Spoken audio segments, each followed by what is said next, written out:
Golden Harvest Chocolate Dumplings. Cooking instructions with a stovetop steamer. Prepare your stovetop steamer by filling the pot with water and placing the steamer basket inside.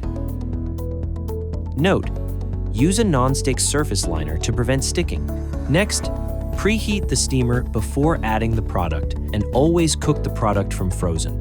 Now, remove the packaging and place the desired amount of product into the steamer basket in a single layer without overcrowding.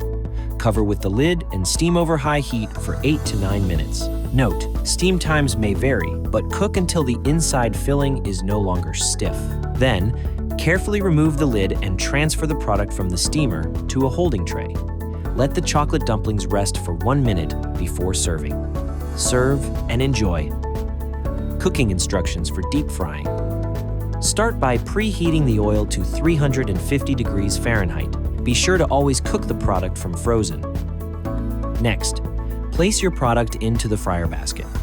Note: vegetable oils are recommended. Once loaded, place the basket into the fryer and cook for 2 minutes. Note that fryer times may vary depending on the fryer. Carefully remove the basket from the oil and let the product rest for 2 to 3 minutes before serving. Note: product may bubble, but that is due to the nature of the product. It will still taste as desired. Serve and enjoy.